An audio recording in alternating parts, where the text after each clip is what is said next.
Vertidas en este programa son de exclusiva responsabilidad de quien las emite. Radiovisión no se responsabiliza por el contenido de las mismas. Programa clasificación A, apta para todo público. Contenido I, informativos. Y contenido O, opinión. Visión 106.1 presenta. Café de Sábado. Café de Sábado. La mejor propuesta radial de los fines de semana. Gaby Cadme y Marcelo Aguilera te acompañan en un programa entretenido, informativo, con entrevistas, temas de actualidad, invitados especiales y mucho más. Bienvenidos a Café de Sábado. Estamos en un nuevo Café de Sábado, una nueva semana junto a ustedes, listos para presentarles este espacio, para saludar con nuestros invitados, para recibir también sus mensajes a través de nuestro WhatsApp y sus comentarios en nuestra transmisión en vivo de Facebook. Quiero saludar, dar la bienvenida a mi queridísimo compañero de fórmula, Marcelo Aguilera, que ya está listo también para un nuevo cafecito de sábado. Marcelo, ¿cómo vas? Buenos días. Hola Gaby, buenos días, un saludo a todas las personas que ya están conectadas a este Café de Sábado. Hoy, como todos los fines de semana, un programa absolutamente especial con invitados de lujo. Vamos a conversar estas implicaciones económicas, las diferentes decisiones del gobierno y claro, mientras conversamos, tomarnos un cafecito, ir discutiendo todos estos temas que son tan importantes. Y decía, dos invitados, pero de lujo, ¿no? Al uno ya lo tienen en pantalla, después se conectará Matías Abad, con quien también vamos a conversar. Pero ¿qué te parece, Gaby? Tú le presentas ya a nuestro invitado. Antes de eso, debo decir que hoy es un programa muy especial. Es el último programa de la Gaby con 34 años. Oye, no hagas pausas donde no corresponden, por favor. El último programa de la Gaby. Y yo dije, híjole, ya me despidieron. No me van a despedir. ¿Y cómo que con 34 años? Con 34. Ni siquiera he Mañana cumplido 32. ¿Por qué 35. siempre me estás aumentando la edad? ¿Qué es lo que te pasa? ¿Cuál es tu...? Yo voy a pedir la cédula. Los años que aún no cumplo. Yo voy a pedir la cédula porque yo ya te conozco, creo, unos 3 años, puede ser, porque justo veíamos una publicación, ¿te acuerdas? Hace tiempo, que creo que fue 2016. Entonces, no, ya son cerca de 4 años, pero sigues cumpliendo la misma edad. Entonces, uno ya no sabe. Cada año es las mismas velas.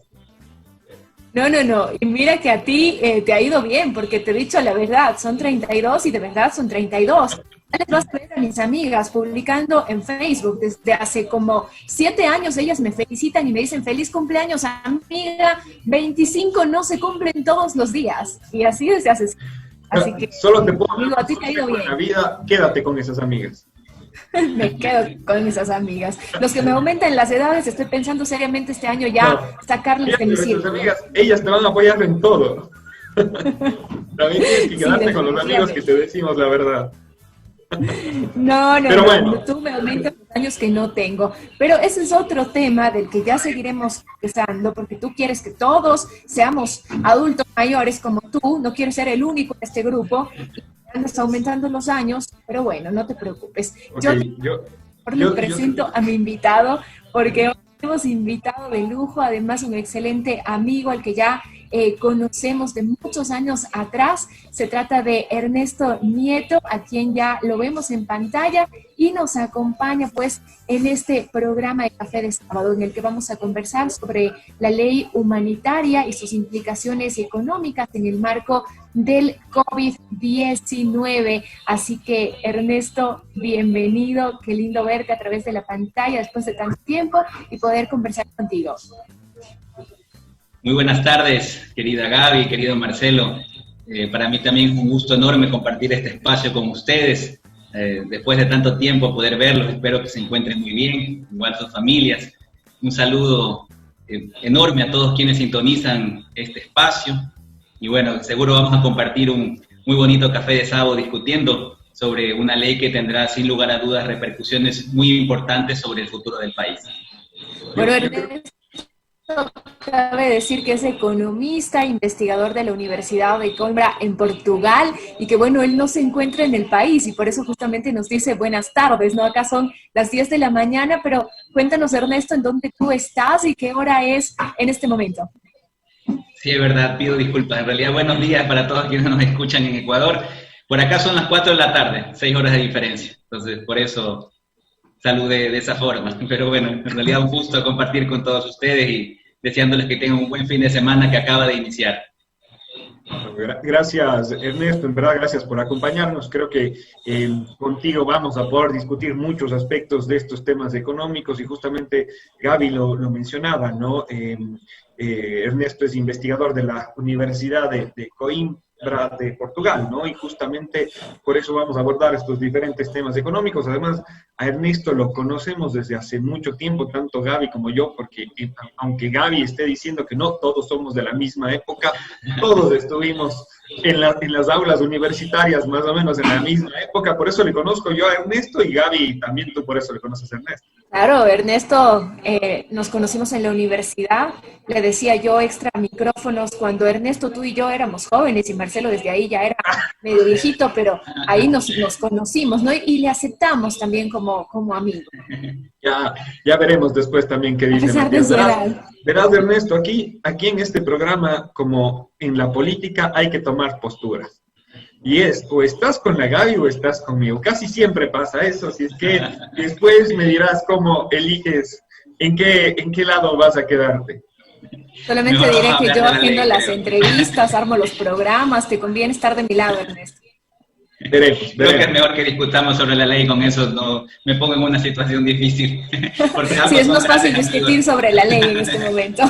Ya veremos entonces en qué lado después te pones. Yo digo que después en el programa uno se va ubicando ya en el lado que corresponde. Ya veremos. Sí, dejemos que avance este programa mejor.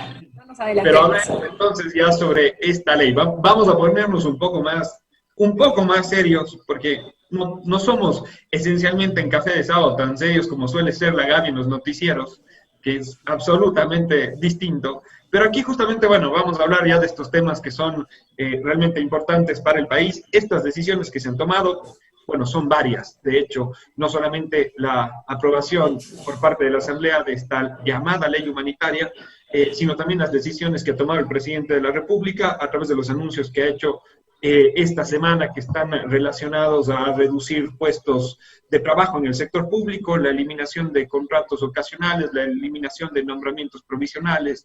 Sumado a eso, de alguna forma, eliminación también de empresas públicas, la eliminación de los subsidios relacionados a los precios de los combustibles, y todo esto de alguna forma la va colocando al país en una situación económica que es justamente la que queremos conversar contigo, Ernesto. Empecemos por ahí, empecemos este rato por las decisiones del presidente de la República, después vamos a hablar de la ley humanitaria. Estas decisiones, ¿cómo las calificas? ¿Cómo las has analizado? ¿Qué tanto crees que van a afectar este momento a la economía del país? Sí, yo creo, Marcelo, que tú has mencionado un tema súper importante. En estas últimas semanas, el gobierno de forma acelerada, incluso yo diría de una forma un poco violenta, ha puesto en marcha una serie de medidas en el plano económico y que en realidad, desde mi punto de vista, son unas medidas que no están pensadas para superar la crisis económica que tiene nuestro país y de igual manera una crisis que está ocurriendo en todo el mundo. Tiene que ver más con un modelo económico y político que el gobierno ha intentado implementar desde el inicio de su periodo, un modelo que ya ha fracasado en los últimos 40 años en todo el mundo, de forma escandalosa, yo diría, que ya fracasó también en nuestro país en la década de los 90, a inicios del nuevo siglo, que incluso en la economía está siendo superado este modelo en términos teóricos. Ya no se habla de esta forma y de esta perspectiva económica en la ciencia. Entonces, en realidad, como yo veo la situación es que el gobierno está utilizando la coyuntura, está utilizando que la crisis como tal, la crisis sanitaria, el hecho de que las familias estén en sus casas, que la atención pública esté dirigida a la pandemia, que las propias organizaciones sociales tengan poca capacidad de movilización en este momento para implementar un modelo económico que, insisto, ha fracasado rotundamente en todo el mundo. Entonces, creo que es una acción malintencionada porque en realidad se debería pensar en alternativas para sortear la crisis, como lo están haciendo todos los países en todo el mundo. Creo que Ecuador debe ser el único país en el cual se aprovecha la crisis para, como tú mencionas, destruir el Estado, privatizar empresas, sectores que, por ejemplo, en los sectores de las telecomunicaciones, el sector de la logística, el sector del transporte, son sectores en los que siempre hay pocas empresas. Entonces, cuando el Estado no está en esos sectores, se ven afectados los consumidores, tanto por el precio como por los servicios. Incluso se aprueba una ley en la cual se limita el accionar estatal en términos financieros, justo cuando el mundo comienza a entender la importancia del Estado en la economía, la importancia de una participación más activa del Estado. En el Ecuador se toma una medida que promueve la famosa austeridad. Solo para que tengan ustedes una idea, aquí en Europa, durante este periodo, la Unión Europea quitó esta camisa de fuerza a los países. Les quitó las medidas de austeridad fiscal, justamente para dar un mayor margen de acción a los estados, porque se necesitaba una mayor participación de los estados. También podemos ver lo que ha sucedido en el campo de la educación, que se ha disminuido el presupuesto a todo el sistema de educación, y finalmente todo lo relacionado con la flexibilización laboral. Entonces, vamos a ver por qué estas medidas no propiciarán una verdadera recuperación económica, sino yo creería que en realidad van a agudizar la situación económica que estaba sufriendo nuestro país desde los últimos meses. Bien, Ernesto, Nos están empezando a llegar algunas preguntas, algunos comentarios también de la gente que se suma a esta programación de Café de Sábado. A ellos decirles bienvenidos, a quienes están en Facebook, invitarles a compartir esta transmisión en vivo para que podamos llegar a más familias o a más personas que vean este programa y este espacio de opinión, ¿no? Dentro de estos comentarios le mandamos un saludo a Marco Gómez, que nos está viendo y nos escribe y nos dice por qué creen que se insiste en un modelo que ya ha sido un fracaso. ¿Será que acaso hay intereses de por medio? Es la pregunta con comentario que nos ha dejado Marco Gómez. Sí, coincido con el comentario, con este comentario en realidad. Bueno, el Estado siempre es como se dice, un espacio de disputas, hay intereses de por medio. Y creo que en este momento en el Estado hay determinados intereses que están orientando la regulación de la política pública para favorecer a determinados sectores de la economía, ¿no? Y por ello se están implementando medidas, como había mencionado, como la flexibilización laboral o la privatización de sectores estratégicos que no buscan justamente que el Ecuador pueda superar esta crisis económica. En ese sentido, me gustaría agregar otra idea, y es que es necesario un ajuste. Creo que en eso estamos claros. Es necesario enfrentar la crisis, es necesario que las familias, que los trabajadores, que las personas tengan respuestas por parte de la acción pública. Sin embargo, la pregunta que surge es, ¿quién debe asumir en mayor medida este ajuste? Entonces, desde el punto de vista de la justicia social, uno aspiraría que quienes asuman en mayor medida este ajuste sean justamente los sectores de la economía que tienen mayor riqueza acumulada. Uno aspiraría que esa sea la respuesta en términos de justicia. Sin embargo, creo que el gobierno ha dejado claro de forma deliberada que ha tomado la decisión de que sean los trabajadores, que sean los sectores más vulnerables del país, los que asuman en mayor medida el costo de la crisis. Y por ello se han tomado este tipo de acciones desde el campo estatal. A los sectores que tienen mayores recursos en el país no se les ha afectado ni con un centavo. Realmente no están aportando para la recuperación económica, no están aportando para la reactivación de las actividades productivas. Por lo tanto, queda clara cuál es la visión en términos de justicia social, en términos de economía política. Y la segunda pregunta que surge es si realmente estas medidas van a ser eficientes para disminuir el costo de la crisis, ¿no? Si realmente estas medidas van a propiciar un ajuste rápido para que muy pronto volvamos a tener una reactivación económica. Y realmente, como vamos a poder conversar en muy poco tiempo, yo insisto en que estas medidas en la práctica van a agudizar la crisis económica, que van a aumentar la desigualdad, que van a aumentar la pobreza y que el propio crecimiento económico se va a desacelerar aún más. Ernesto, efectivamente, como tú señalas, hay que tomar decisiones que de alguna forma permitan reducir ese déficit presupuestario que ya tiene el país, que ya lo venía arrastrando, y por supuesto que se ha incrementado, sobre todo ahora, por esta necesidad de enfrentar la crisis sanitaria, ¿no? Una de ellas es la que ha tomado el presidente, es reducir el tamaño del Estado, ¿no es cierto? Es decir, reducir el número de funcionarios públicos y con ello, entiendo, reducir el gasto corriente. En otros países se empieza a entender evidentemente la presencia del Estado, la necesidad de la presencia del Estado, pero sobre todo ligado a algunos aspectos esenciales como salud, por ejemplo, o como educación. Pero la eliminación, y este tema muy puntual, de las empresas públicas, podría haber sido necesaria, es decir, comparto que hay empresas públicas que están relacionadas a sectores estratégicos y que posiblemente estas no se tienen que eliminar jamás porque el Estado tiene que intervenir en ello. Pero hay otras que estaban produciendo ciertas pérdidas en el Estado, de acuerdo a que no es el mejor momento para tomar la decisión por la desvinculación de personas o masiva de personas y que va a aumentar la crisis. Pero, ¿cómo valorar esta situación de cuándo realmente tiene que intervenir el Estado? Y esto en términos económicos, porque si estaba generando estas empresas pérdidas todos los años, es rentable para el Estado mantenerlas. Creo que en ese sentido primero deberíamos ver toda la evolución de cuáles han sido los rendimientos en estas empresas. Por ejemplo, en Correos del Ecuador se muestran algunos datos como las ganancias en esta empresa han caído precisamente en los últimos 2 años. Entonces, a veces parece que existe un deterioro de la empresa que es deliberado, justamente para que luego pueda ser fácil argumentar que es necesario el cierre de esta empresa y es necesario privatizar este sector, justamente porque el Estado no es eficiente. Pero también se ha demostrado que el Estado puede ser eficiente en el manejo de las empresas públicas, como durante mucho tiempo lo ha hecho en el caso de SNT, que yo creo que también desde el Estado ha existido una acción deliberada del gobierno de tratar de debilitar esta empresa. Pero en términos económicos, ¿cuál es el principal problema de privatizar estos sectores? Y es que en estos sectores generalmente hay pocas empresas, querido Marcelo y querida Gaby. Siempre hay pocas empresas. Por la naturaleza de ese sector es un sector oligopólico.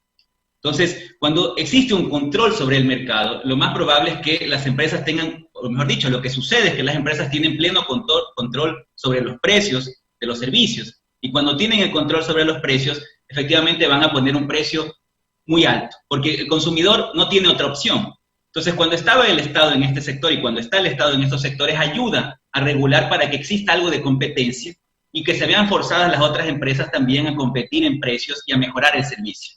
Ahora que estos sectores van a quedar en manos únicamente de 2 o 3 empresas del sector privado, que pueden coordinar fácilmente porque son muy pocas, no es como en otros sectores que hay miles de empresas y que existe algo más de competencia. En estos sectores, no. Y esto a la larga va a provocar que exista un aumento de los precios. Esto tiene una implicación sobre la desigualdad, porque los consumidores van a tener que pagar aún más por el servicio que están usando y esto les afecta y afecta a toda la economía, porque son sectores que tienen un peso importante en la economía. Entonces, esas son las implicaciones por tratar de generar que todo en la economía quede en manos del mercado. Y en realidad debe existir una complementariedad entre Estado y mercado. El mercado, para que el mercado funcione bien, se necesita también de un buen Estado.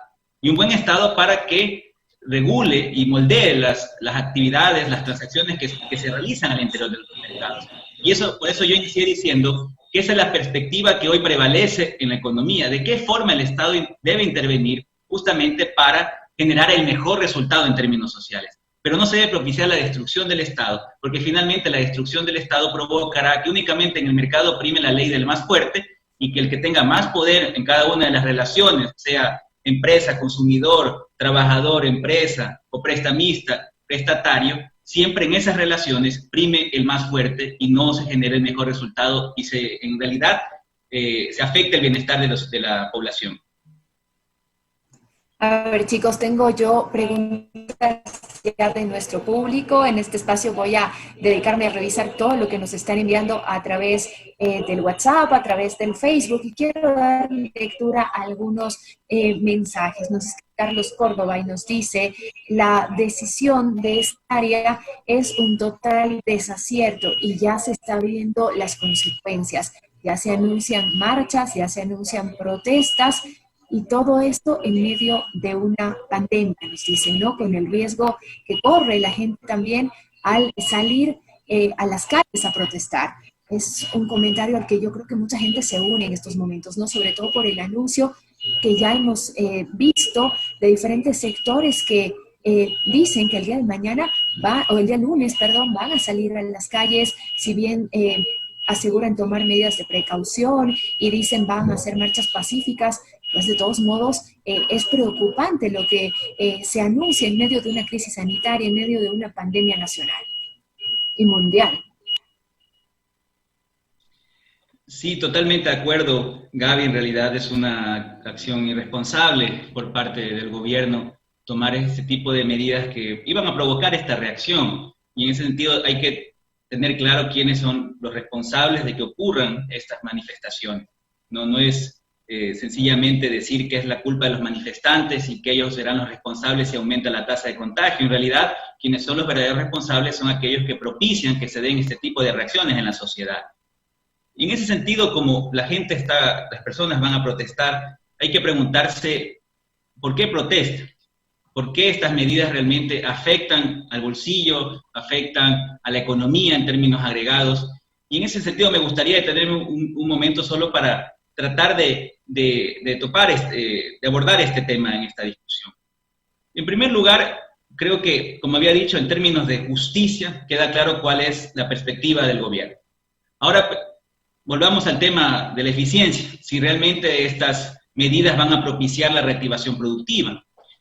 Y podemos escuchar en varios medios de comunicación, algunos economistas liberales sostienen que para fomentar la reactivación productiva, por ejemplo, era necesaria esta flexibilización de las relaciones laborales, en donde a través de una negociación bilateral entre trabajador y empleador se puede reducir el salario, se puede cambiar la jornada laboral, se puede de igual manera, si es que el empleador y el trabajador no llegan a un acuerdo, el empleador puede liquidar de forma unilateral al trabajador. De igual manera se crean contratos emergentes que en la práctica lo que fomentan es un aumento del periodo de prueba que tienen normalmente los trabajadores antes de que el contrato se transforme en un contrato indefinido. Entonces la pregunta es si realmente esta apuesta va a fomentar una reactivación productiva, y mi respuesta es que no. Los economistas liberales siempre, cuando realizan estas profecías, argumentan que siempre la producción crea su propio consumo, ¿no? Entonces, y que el consumo y que la demanda no afecta a la producción. ¿Qué quiero decir con esto? Si es que aumenta el consumo en un determinado periodo de tiempo, la respuesta de las empresas únicamente es elevar o disminuir los precios. Por lo tanto, la producción como tal no se ve afectada. Pero esto no es cierto. En la práctica hay que separar producción y consumo. Y lo que ocurre es que cuando se disminuye el consumo, las empresas, antes de que se realice este ajuste en los precios, la primera respuesta es reducir la producción. Y los trabajadores que están siendo afectados en sus salarios van a tener menor poder adquisitivo, por ende se va a reducir la demanda agregada y de igual manera esto va a afectar a las propias empresas. Entonces entramos en un círculo vicioso en donde lejos de reactivar la producción se desacelera aún más el crecimiento. Y lo segundo tiene que ver con esta presunción de que en teoría los empleadores no tienen incidencia sobre el establecimiento de las remuneraciones. Este supuesto debe prevalecer para que efectivamente la flexibilización genere los resultados que los economistas neoliberales sostienen. Y en la práctica, lo que ya se ha demostrado largamente es que los empleadores sí tienen incidencia sobre las remuneraciones. Y cuando tienen incidencia sobre las remuneraciones, es decir, no las fija el mercado, el empleador gana un salario que es menor a lo que él realmente aporta en el proceso productivo, lo que le corresponde en función de su esfuerzo, en función de su capacidad, en función de su formación. Y estos escenarios se exacerban cuando hay una mayor tasa de desempleo. Por ejemplo, si yo sé que si no acepto la oferta que me den, sé que voy a caer en el desempleo y sé que detrás de mí hay más personas que estarían dispuestas, porque es eso, o permanecer en el empleo por un periodo extendido, porque incluso existe una altísima incertidumbre que las personas no saben cuándo volverán a tener nuevamente un empleo. Esto le brinda aún más el poder de negociación al empleador sobre el trabajador para el establecimiento de las remuneraciones. Entonces, en la práctica, las ganancias no provienen de la inversión en la producción, sino provienen de este mayor margen que se obtiene del trabajador. Entonces, se afecta la propia producción, la inversión de las empresas. Entonces, tenemos un deterioro del crecimiento, tanto porque los trabajadores van a consumir menos, como porque las empresas tienen menores incentivos para invertir.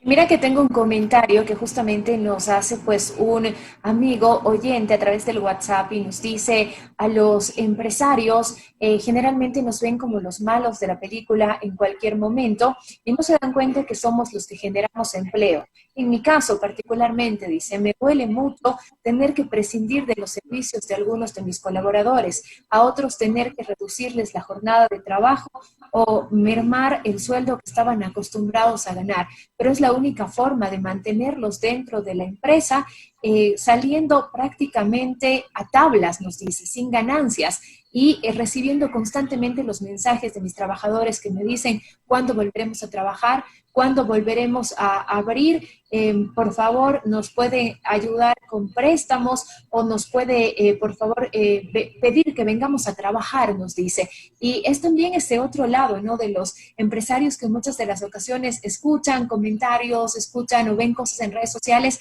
y dicen, nos tildan como los malos de la película, cuando realmente la pérdida o la falta de recursos va a ser para todos. Creo que no hay un solo sector que de una u otra forma que más o menos se vea afectado por todo lo que estamos viviendo, ¿no? Y aquí justamente tengo el sentir de algunos empresarios que nos dicen, nosotros damos trabajo, pero realmente no nos sentimos con incentivos y no nos sentimos con motivación para seguir adelante. Dice, a veces nos da ganas de cerrar el negocio y ver qué hacemos, pero pensamos en todas las familias que dependen de nosotros y tratamos de mantenernos a pesar de esta crisis. Dos comentarios que prácticamente tienen que verlo con lo mismo y que me llegan a WhatsApp justamente ahora, Marce y Ernesto, pues que estamos tratando este tema. Sí, Gaby, yo realmente lo que trato de posicionar en ese sentido es que las medidas van a afectar a las propias empresas, porque van a tener menores posibilidades de seguir expandiéndose. Y esto va a entrar en un círculo vicioso. El asunto es que ni las empresas ni los trabajadores están solos. En realidad se posiciona esta idea de que la sociedad debe solucionar por su propia cuenta la crisis que actualmente está viviendo el país. Que las empresas y trabajadores deben arreglárselas para sortear este problema, esta situación socioeconómica que vive la sociedad. Entonces el punto es, hoy más que nunca, se requiere que exista una intervención desde el Estado, como lo está haciendo todo el mundo. Realmente todos los países a nivel del globo en esos países se está realizando una fuerte intervención estatal, por ejemplo, para cofinanciar los salarios de los trabajadores, para financiar seguros de desempleo en el caso de que efectivamente los trabajadores se caigan en esta situación. Entonces, de esta manera, el Estado inyecta liquidez en la economía para que las empresas no tengan que ir a la bancarrota, que no se genere una bancarrota sistémica, porque no es como la situación regular en que una sola empresa quiebra, dos empresas quiebran. En realidad, dada la coyuntura, pueden quebrar muchísimas empresas de golpe y eso tiene una implicación muy fuerte sobre la economía. Entonces, lo que se debió hacer es tratar de generar los recursos desde el Estado para generar estas inyecciones de liquidez.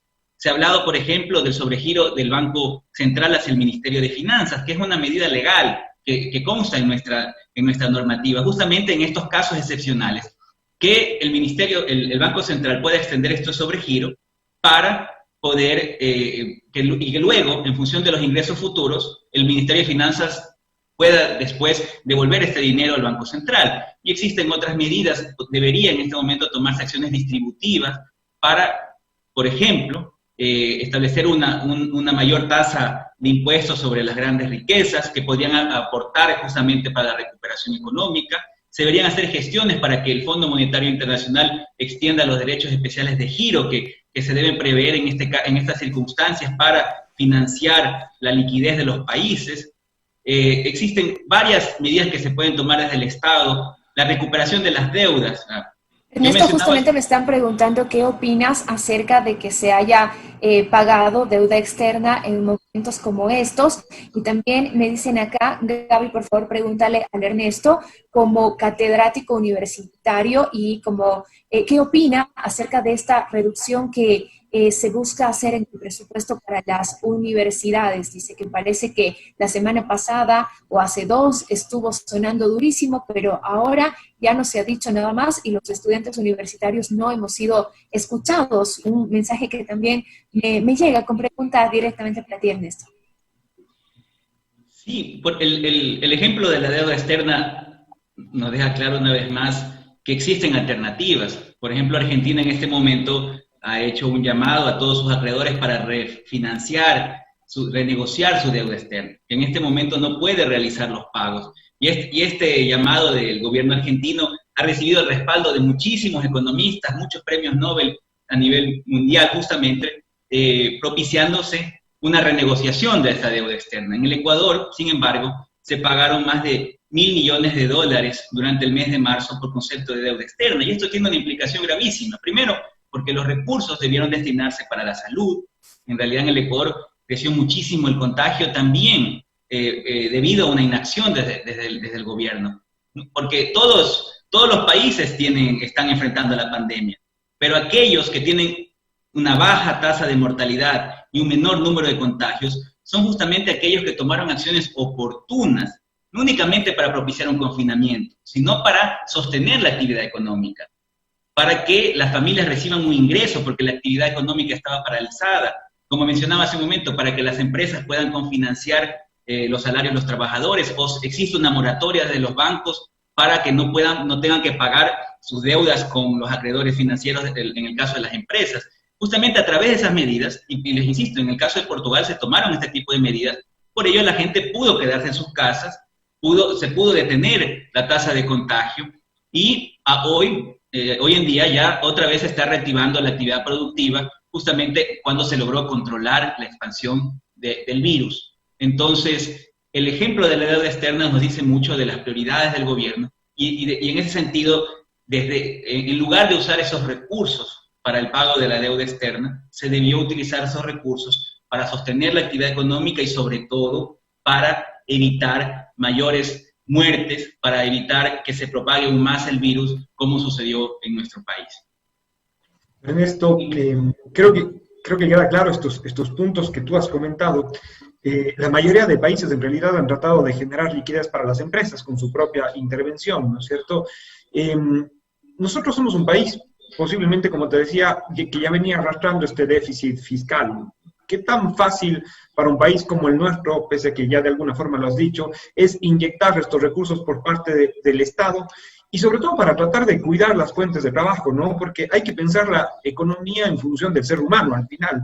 Si la afectación posterior va a ser a las fuentes de trabajo, peor con una ley humanitaria que vuelve, creo yo, la relación laboral a los inicios antes de la existencia de las propias normas laborales, es decir, en las que empleador y trabajador tenían libertad para pactar y no se aseguraban condiciones mínimas para los trabajadores, que definitivamente es desastroso, porque en una relación laboral, evidentemente hay quien tiene el poder económico, es quien va a tener la posibilidad de controlar justamente esa relación laboral, ¿no? Y fijar condiciones que posiblemente no sean las más adecuadas.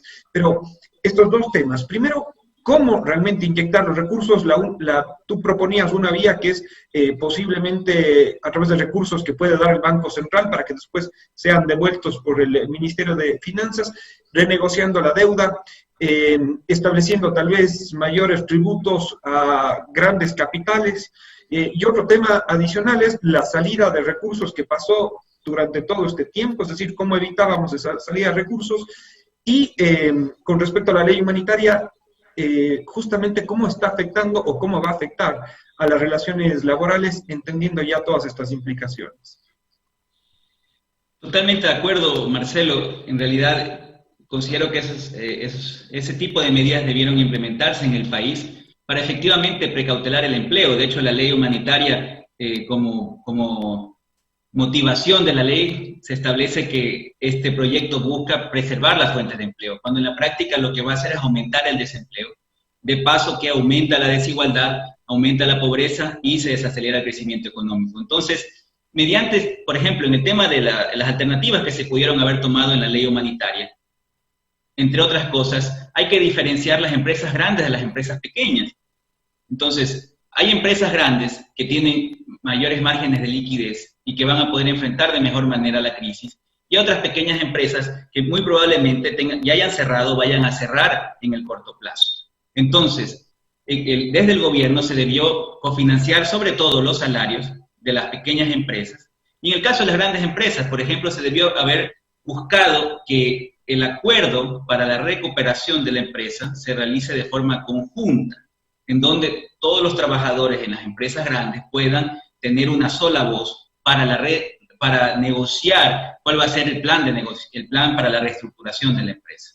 Esto es sumamente importante porque con ello nivela las relaciones de poder en estas grandes empresas, donde estoy seguro que los trabajadores también van a entender la gravedad del asunto y van con ello a tratar de asumir parte del ajuste, pero no ese nivel de ajuste que va a existir ahora en donde el trabajador va a tener que reducir su salario a la mitad, su jornada laboral de igual manera, donde no van a tener un ingreso mínimo con el cual, insisto, se van a afectar las propias empresas en sus ventas y en su producción. Entonces, las implicaciones son esas, Marcelo. Las implicaciones en el tema laboral, de la flexibilización laboral, es un desaceleramiento del crecimiento porque las empresas no van a poder vender lo que producen o van a tener que disminuir la producción específicamente.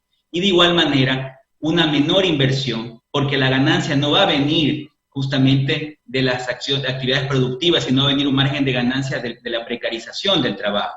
Entonces, esas son las repercusiones. Pero esta flexibilización laboral no responde a la crisis, sino es algo que ya quiso implementar en el país y que fue rechazado y que hoy se está utilizando la coyuntura para implementar. Tengo por acá otro comentario que me parece interesante compartirlo. Nos dicen, es increíble que se haya tocado a sectores tan importantes como lo son la salud y la educación dentro de esta reducción.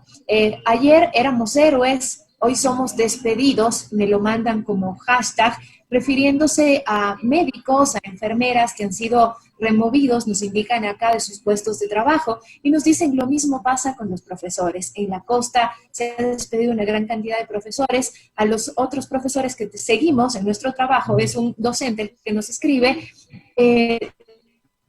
dice, nos han reducido la jornada a pesar de lo complicado y de lo arduo que es dar clases en línea actualmente.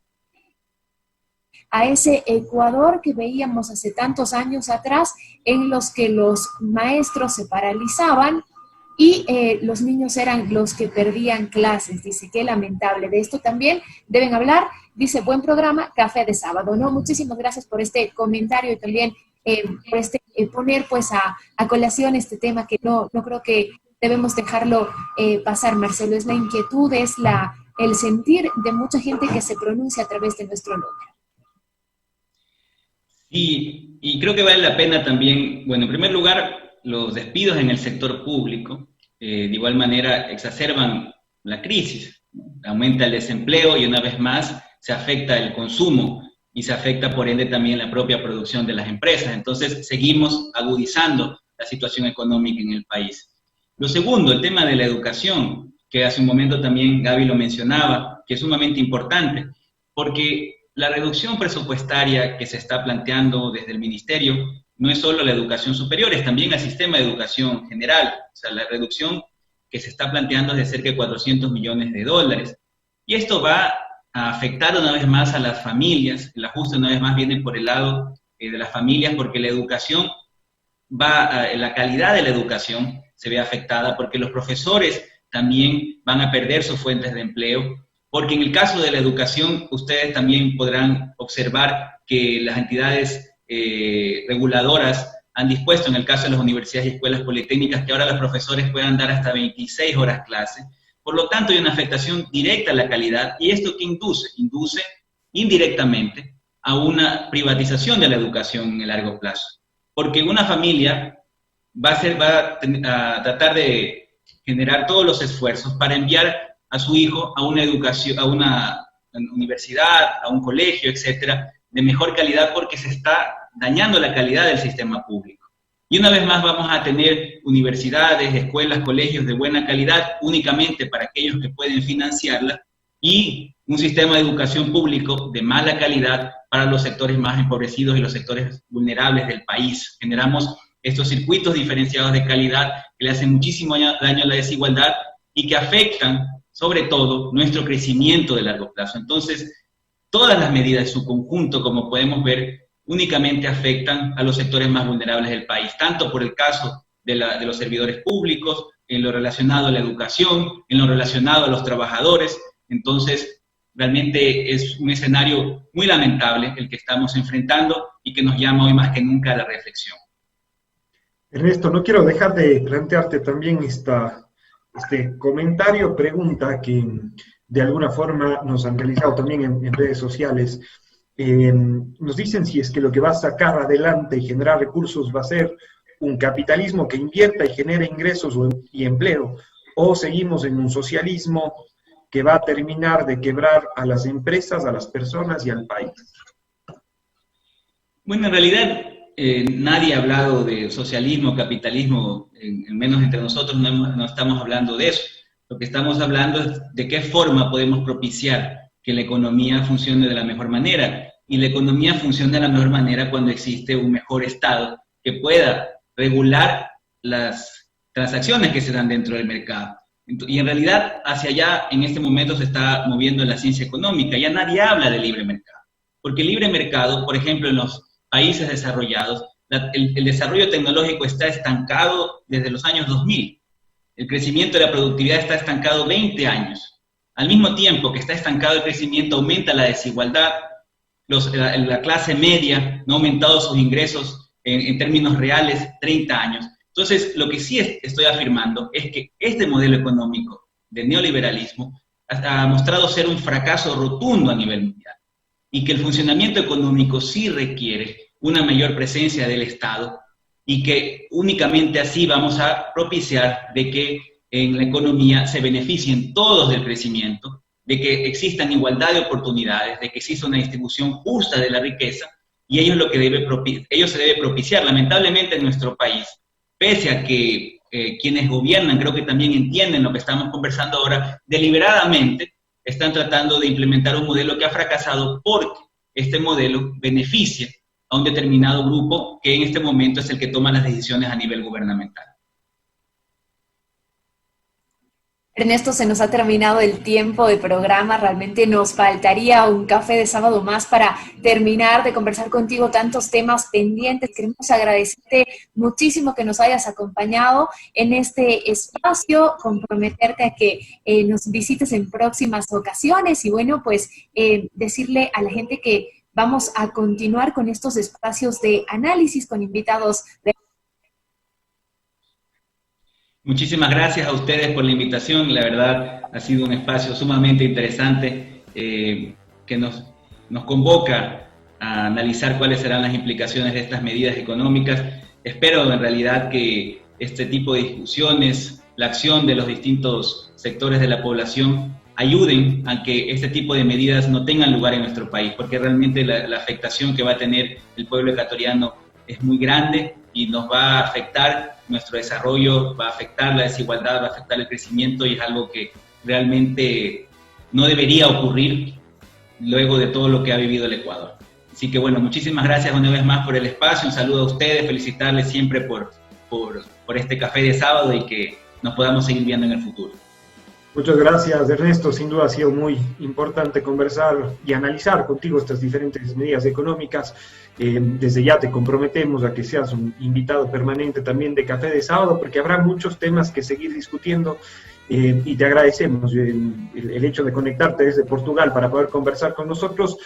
Sin duda alguna lo valoramos mucho y te digo nuevamente, esperamos que siempre podamos seguir conversando de estos temas, ¿no? Bueno, decirles a todas las personas que están pendientes del programa que vamos a ir a una pausa y después de la pausa vamos a continuar este análisis, esta vez con Matías Abad, con quien seguiremos discutiendo estas implicaciones económicas en torno de esta pandemia, ¿no? Así es que les continuamos con el programa después de la pausa.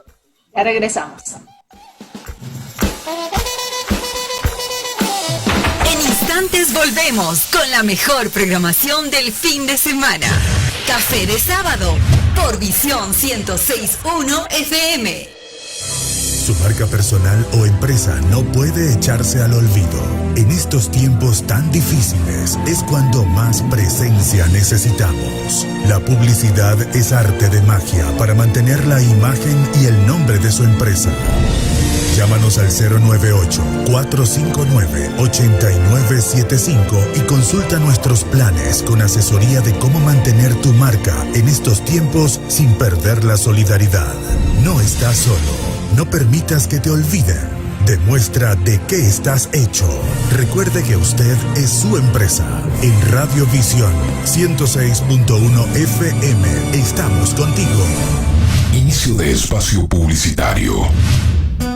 En el Hospital Santa Inés nos renovamos, crecemos y fortalecemos nuestros servicios médicos de especialidad para cuidar de tu salud y la de tu familia en todo momento. Centros especializados en trasplantes, endoscopía, rehabilitación cardíaca, pulmonar y física. Nueva sala de emergencia, farmacia, unidades de cuidados intensivos y laboratorio de genética. Tu familia es la nuestra en Hospital Santa Inés. Vivimos para cuidar de ti. Los momentos difíciles son parte de nuestra vida, pero la perseverancia y la valentía son cosas que nunca desaparecerán. Es por eso que Cooperativa de Ahorro y Crédito La Merced apoya a los microempresarios, otorgando la facilidad de crédito inmediato que contribuya a reactivar la economía del país y la de su familia. Vamos, sin miedo, a reconstruir tus sueños y proyectos trabajando juntos como un equipo enfocado a ganar. Credi Apoyo La Merced. Reactivemos tu negocio. Una familia que cuida tu familia. Solicítalo en cualquiera de tus agencias a nivel nacional. Haz tus transacciones sin tener que ir al banco. Con Banca Virtual Intermático de Banco del Pacífico puedes realizar consulta de saldos y movimientos de cuentas y tarjeta Pacificard. Consultas de cupo disponible en tu tarjeta Pacificard. Transferencia de dinero a bancos locales y del exterior. Pagos de servicios básicos, matriculación vehicular, impuestos prediales y tarjetas de crédito. Recuerda, cuentas con tu banco para hacerlo todo desde la tranquilidad y seguridad de tu hogar. Tu banco, tu casa. Banco del Pacífico. Innovando desde 1972. Más información en bancodelpacifico.com. Clean System, hacemos de tu mundo un lugar más limpio, procesos sin impacto ambiental. Clean System te da confianza y comodidad. Si quieres limpiar tu casa, si el tiempo ya no te alcanza, Clean System, limpieza inmediata. Limpiamos sillas y muebles, alfombras y hasta colchones. Clean System te brinda soluciones. Llama a Clean System, ven a Clean System, ven. Búscanos en Facebook, Clean System Ecuador. Fin de espacio publicitario. Continuamos con más de Café de Sábado por Visión 106.1 FM.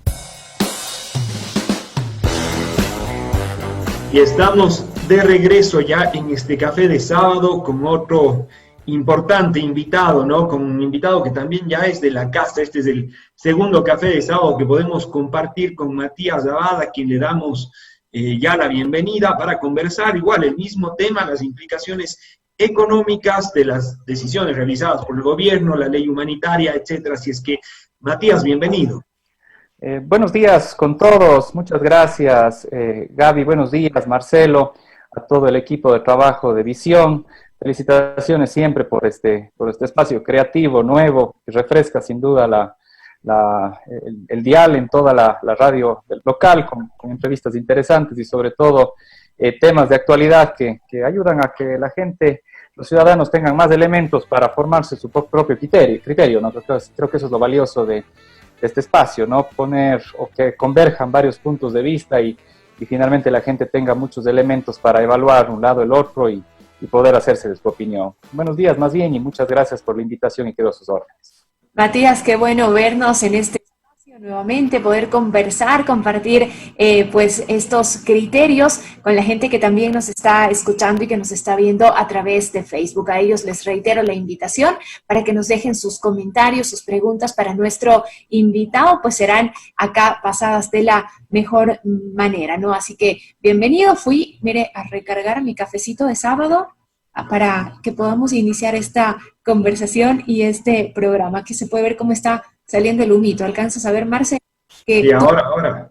Y toma café y me hiciste antojar de más café en este sábado. Es que yo creo que café, sábado sin café, no es posible, ¿no? Al final. No puede ser, imposible. Las conversaciones merecen un café. Sí, pero bueno, Matías, empecemos a conversar de este tema. Como tú dices, la intención justamente es que escuchemos diferentes opiniones, ¿no?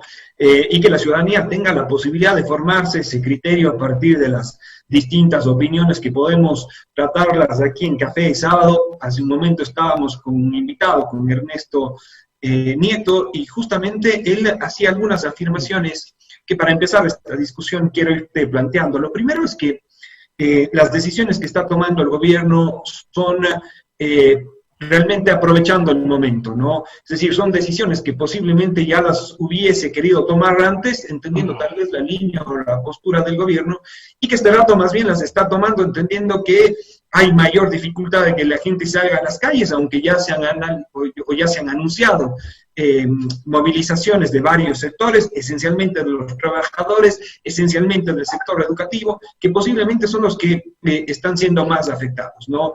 Empecemos por ahí. Realmente estas decisiones son decisiones que ya las hubiese tomado el gobierno, entendiendo su política un tanto más neoliberal, un tanto más posiblemente apegada al sector empresarial.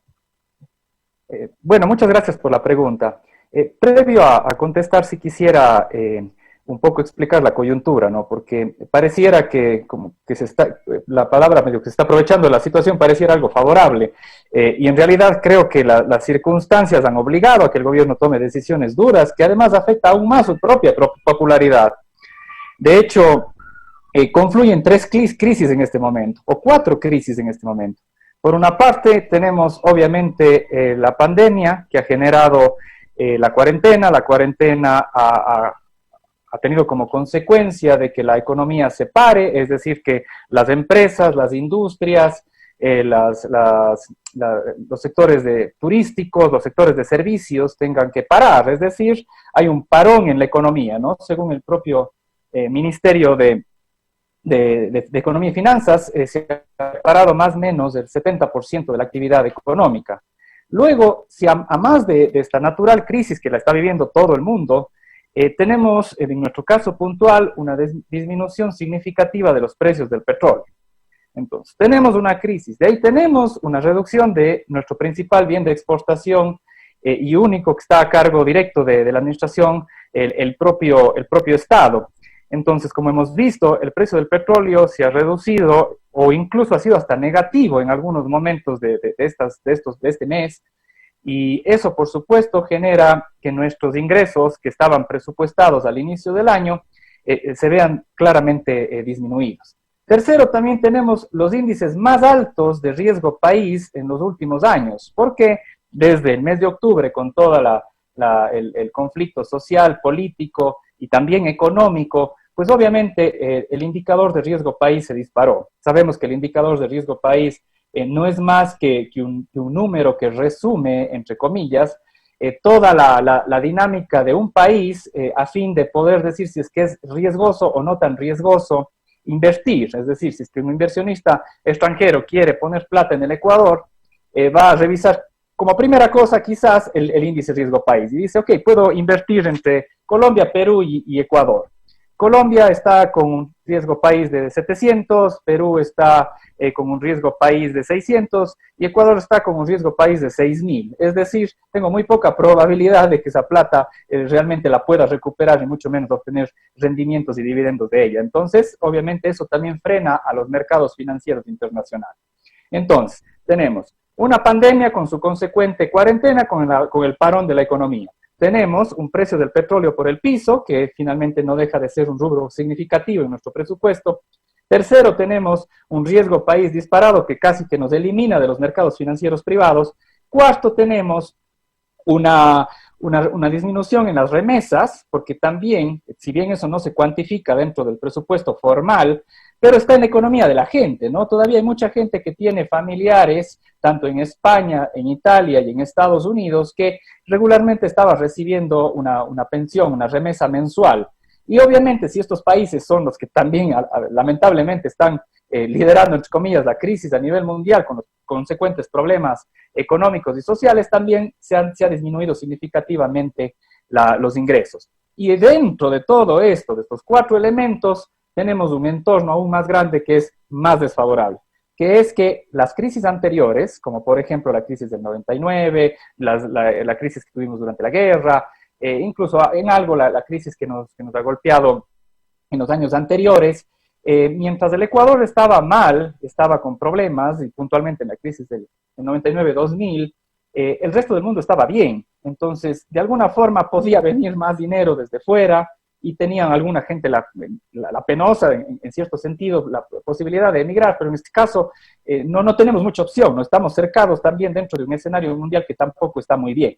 Entonces, como contexto general, quizás decir que fue un momento que el gobierno se está aprovechando, no sé, creo que esto es muy, muy arriesgado, no soy del gobierno para poder hablar a nombre de ellos, pero lo que sí puedo decir es que han confluido varios elementos que han hecho que muchas decisiones, que incluso son hasta muy antipopulares, tengan que ser tomadas para sostener, eso sí, un presupuesto que es obeso, un presupuesto de un Estado que está sumamente grande y sumamente ineficiente. Y como último dato, para pasar la palabra para la pregunta, en el año 2007, el presupuesto general del Estado era de 10.000 millones de dólares.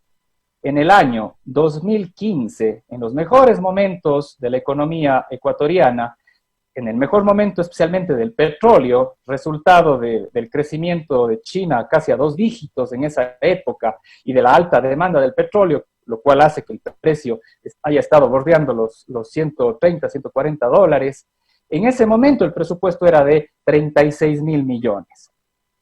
10.000 millones en 2007, 36.000 millones en el mejor momento del Ecuador, y a 2020, 35.000 millones. Es decir, estamos para este año, sabiendo que en 2019 tuvimos ya un problema económico, para este año hemos nuevamente planificado, es decir, lo que vamos a gastar durante el año, 35.000 millones, es decir, lo mismo que hubiéramos gastado en el mejor momento económico del Ecuador. Entonces, la primera conclusión que quiero dejar es que, a pesar de la crisis económica y social de 2019, para este año se presupuestó lo mismo que el mejor año de los últimos 15 años, y no hubo ninguna reducción, teniendo presente todos los problemas económicos que tiene el país. Matías, quiero agregar un comentario que nos ha llegado por acá, que tengo varios en realidad, pero vamos a empezar con este que nos dice: Gaby, buenos días. Su invitado solamente habla de inversión extranjera, de grandes empresas y de grandes proyectos, pero nadie habla de las personas de a pie, de los que vivimos del día, dice, que también nos afectan las 4 cosas que él mismo dice: la pandemia, la economía, y todo golpea primero a los más pobres porque tienen que salir a trabajar y se contagian, y después no tienen el dinero para ser atendidos en clínicas privadas, se quedan sin trabajo, sus familias y sus niños sin poder salir adelante. Nos dice, ¿por qué no se habla también en estos espacios de análisis de las personas más pobres y no solamente de cosas que son de macroeconomía, en los ciudadanos de a pie? En ellos nadie piensa, dice. ¿Qué pasa, por ejemplo, con la gente que vende helados en carritos, o con las señoras que venden espumillas, o los que venden afuera de las unidades educativas que hoy en día están cerradas? Dice, ustedes no mencionan a nadie de este sector. Los análisis también deberían ser para los más pobres, que generalmente somos los más afectados. Gracias por leer mi pregunta, y lo hago con mucho respeto, nos dice en este mensaje. Más bien, gracias a esta persona que se suma al Café de Sábado y que nos deja sus inquietudes justamente para que las conversemos con nuestros invitados. Matías, antes de que tú puedas responder esta pregunta, solamente para complementar lo que nos ha dicho nuestro amigo oyente, es que realmente entendemos la situación de la crisis que está viviendo el país, que es una crisis agravada por las diferentes razones que has comentado. Pero las decisiones económicas deberán ser pensadas en quién tiene que pagar esa crisis. Y no digo que solo un sector deba pagar esta crisis, pero definitivamente yo comparto lo que dice nuestro amigo oyente, tenemos que pensar la economía en función de la persona. ¿Cómo tomar decisiones que realmente apliquen este criterio? Perfecto, muchísimas gracias por la pregunta. Bueno, era mi primera intervención también y quería empezar por explicar cómo era la crisis y ir precisando ya en los elementos y en las decisiones. Bien, ¿qué se está haciendo en otros países? En otros países que hasta cierto punto han mantenido pues, una suerte de más ordenamiento de sus finanzas públicas y han sido un poco más disciplinados en la administración de su dinero. Y no voy a hablar de Estados Unidos y no voy a hablar de Canadá, que serían ejemplos, digamos, poco comparables en el sentido de que, bueno, si ellos hacen eso y nosotros no, pero obviamente no son países comparables ni realidades comparables. En Estados Unidos, si es que usted tiene un ingreso inferior, por decir, $40,000, el gobierno le está dando en la puerta un cheque de $2,000 o $3,000 para que empiece a consumir, porque claro, es lo lógico, también la crisis parte desde el consumo, no solo desde la producción. Yo puedo empezar nuevamente a producir, nuevamente a hacer funcionar mi fábrica, mi empresa, mi negocio, pero si no tengo plata y la gente no tiene plata para comprar, pues obviamente la economía va a estar distorsionada, ¿no? La economía es la convergencia, por un lado, de oferentes y de demandantes que forman el mercado, ¿no? Y el mercado, pues de su dinámica, empieza a generar riqueza. Pero, en este caso, ¿por qué el gobierno no puede o se ve en la imposibilidad de hacer lo que hacen otros países? Por 5 factores, los 5 nos que llamamos del Ecuador, ¿no? Primero, porque no tenemos ahorros. En vez de venir haciendo algún tipo de previsión para los malos momentos, más bien hemos ido pateando la pelota de la deuda, porque el Estado también tiene deuda, del déficit, para años siguientes y años siguientes. Y como digo, por eso es importante lo del inicio, que si bien puede ser un poco más complejo, pero si mantenemos un presupuesto que se sigue manteniendo desde los años que en realidad sí hubo más riqueza para el país y más ingresos económicos, pero este momento no los tiene y seguimos queriendo gastar lo mismo, es la economía familiar. Es como que tenemos un hogar, que tenemos dos sueldos, dos ingresos del papá y de la mamá, y para el siguiente año vemos que uno de los dos va a perder el trabajo, pues dentro de lo que haya pues hay que ir recortando los gastos más suntuarios o los gastos que puedan ser obviables. Pero si seguimos manteniendo el mismo nivel de gasto, se va a crear un hueco que luego vamos a tener que financiar con préstamos y luego no vamos a poder pagar los préstamos, entonces se hace una bola de nieve. Entonces, claro, en otros países, hablo Perú y Chile, por ejemplo, y Colombia, Perú está este rato inyectando a la economía 25 mil millones de dólares, es decir, casi un presupuesto más del Ecuador para poder meter dinero en la gente, ¿no? Para que la gente pueda tener capacidad de consumir. Estados Unidos, como digo, les da a los ciudadanos cheques para que empiecen a comprar y de esa forma sostener el consumo. Pero nosotros, como primer punto, no tenemos ahorros. Segundo, no tenemos reservas internacionales. En algún momento se consideró en el gobierno anterior, o en el mismo gobierno, porque a la larga el correísmo y el leninismo es lo mismo, en el gobierno anterior se consideró que se tenía que utilizar el dinero que estaba en el exterior para reservas o para emergencias, y más bien poner en las manos de la gente. Entonces, en ese momento, claro, quizás sonaba bien, quizás en ese momento permitió a la gente tener más efectivo, poder comprar más cosas, la economía iba bien, pero claro, para eso son esos fondos, ¿no? Para escenarios emergentes o escenarios de emergencia como este, en los cuales podríamos haber traído ese dinero y poderlos inyectar en economía. Cosa que sí tiene Chile, cosa que sí tiene Perú y cosa que sí tiene Colombia, por compararnos con nuestros vecinos inmediatos. Tercero, el tipo de cambio, que también es en estas circunstancias un problema, ¿no? No tenemos la capacidad de devaluar este rato la moneda, es decir, ser más competitivos de forma automática, es decir, este rato si estamos compitiendo, por ejemplo, con Colombia, que vende flores al igual que nosotros a los Estados Unidos o a Europa, una flor bastante similar, si es que ambos estamos con un precio de 100, ellos de $100, si ellos automáticamente devalúan la moneda, pues empiezan a ser más económicos, empiezan a vender a 90, empiezan a vender a 80 y son más competitivos. Entonces, claro, el comprador internacional entre una flor similar de 100 y una flor similar de 80, pues quizás el criterio sea elegir la más económica, entonces nos quita competitividad. Tampoco podemos imprimir moneda, que a veces es una arma, sin duda, como en otros países de América Latina, pero quizás en este momento sería una buena solución, ¿no? Poder imprimir moneda y poner plata en la economía. que puede ser peligroso, por supuesto, pero es una forma de meter liquidez. Entonces, tampoco tenemos acceso a los mercados internacionales. Entonces, claro, estamos ante un escenario que el gobierno no tiene recursos frescos para poder inyectar en los bolsillos de la gente. ¿Y qué más le queda? Que un poco reorganizar y sacarle un bolsillo del servidor privado o del servidor público y ponerlo en otro bolsillo de la gente que efectivamente más necesita. Entonces es un juego de sacarse en un lado y ponerse en el otro. Quizás el único ingreso fresco y el único ingreso que en algo puede ayudarnos a dinamizar e inyectar liquidez es los préstamos internacionales, ¿no?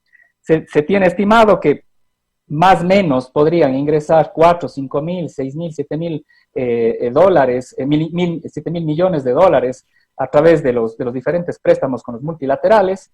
Recién vamos por 1.500 millones de dólares, es decir, es poco, teniendo presente de que el hueco que ha dicho el mismo presidente es de 12 mil millones. 12 mil millones de dólares, 8 mil golpeados por la reducción del precio del petróleo y la reducción en el ingreso por impuestos, y 4 mil que hemos venido arrastrando de déficit. 12 mil millones que este momento internacionalmente lo hemos paliado con 1.500. Entonces, ¿qué queda? Reducir gastos. No hay más, hay que reducir gastos. Si no tiene de dónde sacar de fuera, si no tiene cómo exportar este momento porque está paralizado, pues no queda más que reducir gastos. Entonces, claro, hay decisiones que son duras, que se han tomado, que tampoco estoy de acuerdo, pero también si me pongo en el papel de yo decidir, como si tuviera una empresa, ¿qué hago si no tengo dinero? Pues quizás es más conveniente reducir un poco los gastos, los sueldos, para evitar despidos masivos, a pesar de que también esa ha sido una de las medidas. No sé si con esto expliqué un poco mejor.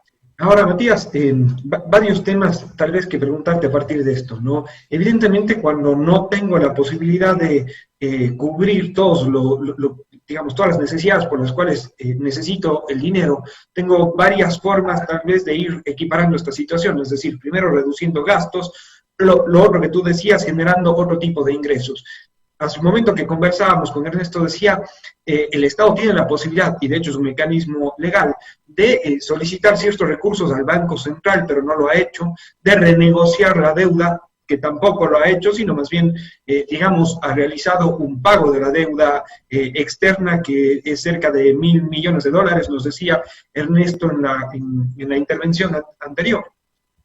Bien, y esto de alguna forma lo que nos llega a pensar es, entonces, ¿cómo hay otras posibilidades de generar recursos, pero no han sido de alguna forma vistas por el Estado? Bien, en el caso de la deuda, lo que quiero entender y quiero creer que es verdad es que el haber pagado en este monto, no sé si es 300 y pico de millones de dólares, más bien permitió dar un mensaje de que somos responsables y que la plata que nos vayan a prestar en adelante sí va a volver. Entonces, la lógica que decía el gobierno es, ok, pagamos estos 300, pero de entrada ya van a venir 2.000. Entonces, en el global vamos a tener un saldo positivo de 1.700. Hasta el momento, la información oficial presentada por el ministro Richard Martínez es que vamos acumulando más o menos 1.500 millones, 640 del FMI, 500 del Banco Mundial, 300 de la CAF y 50 de la CAF, que todavía no son ni cercanos a los 2.000 que esperaríamos. También nos han dicho que puede haber un crédito directo de la banca china, de la banca pública china, de unos 2.000 millones, y con eso, bueno, esperar acercarnos a unos 4.000 millones por ingresos de financiamiento internacional multilateral y de estados, entre comillas, amigos. Bueno, quiero creer que eso es verdad. Como digo, también todo es sujeto a cuestionamiento. Puede ser que sí, que en efecto, que si es que no hubiésemos pagado esos 300 y pico, no nos hubieran prestado lo que ya nos están prestando. En realidad, las condiciones dentro de todo creo que son bastante buenas. Por ejemplo, el crédito del Banco Mundial es un plazo de 28 años con 11 años de gracia al 2.50 de interés. Es decir, en 11 años empezaremos recién a pagar ese crédito. El del FMI es un poco más corto, en el sentido de que son 3 años de gracia, y luego tendríamos que pagarlo en 5, que quizás es un monto un poco más fuerte, pero bueno, es plata que nadie más nos va a prestar. O sea, si es que alguien me dice, ¿de dónde más conseguir? Banco Central, Matías? ¿Por qué no acudir al Banco Central? Bueno, yo soy un poco temeroso porque ahí están todos los depósitos resguardados, están las reservas también de los bancos y quizás es un poco peligroso utilizar una plata que más bien está garantizando que la banca esté sólida, que la banca esté en una buena situación. Obviamente ha habido retiros de dinero, pero no por especulaciones ni por falta de confianza en el sistema financiero, sino porque realmente la gente necesita sacar ahorros y las empresas que no están vendiendo van a tener que van a tener que sacar parte de su dinero también para pagar proveedores, para pagar sueldos, mal que bien se está siguiendo una cadena de pagos. Entonces, en general, la confianza está bien, o sea, la gente no está diciendo, bueno, voy a sacar mi plata para ponerla en el colchón, tiene confianza en la banca, lo cual es bueno, ¿no? Porque la banca puede convertirse en una forma de dinamizar la economía también. Una de las medidas que ha tomado el presidente es colocar dinero a través de la banca pública también para poder reactivar las pymes y reactivar la economía, ¿no? El plazo no es tan adecuado desde mi óptica, creo que es un tope de 36 meses, pero bueno, ya se están dando alternativas a bajo costo para poder obtener dinero, para empezar a crear negocios o poder emprender algo dentro de lo que se pueda, ¿no? Matías, otro tema ahora que tú tocabas justamente esto de la banca. Hace un momento tú decías, bueno, al final todos tenemos que contribuir, pero el reclamo de muchos sectores ha sido que justamente los grandes capitales no están llamados a realizar esta contribución de alguna forma, ¿no? Entonces, posiblemente la afectación de las medidas está más destinada hacia los trabajadores, porque el proyecto de ley humanitario es un proyecto que sin duda desequilibra la relación entre empleador y trabajador, porque ni siquiera asegura condiciones mínimas, sino prácticamente deja todo de nuevo a la libre negociación entre empleador y trabajador, y esto puede significar, sí, la conservación de un empleo, pero un empleo absolutamente precario, sin condiciones mínimas. Entonces, estos dos temas, ¿por qué no estamos afectando a grandes capitales, digamos, afectando en el sentido de que les debemos solicitar esta contribución? Y otro lado, ¿por qué no estamos asegurando condiciones mínimas de empleo? Estoy de acuerdo que las empresas no tienen liquidez, estoy de acuerdo que posiblemente muchas empresas tienen la imposibilidad de seguir pagando los mismos salarios, pero estamos llevando al extremo de dejar esto a una absoluta libre negociación.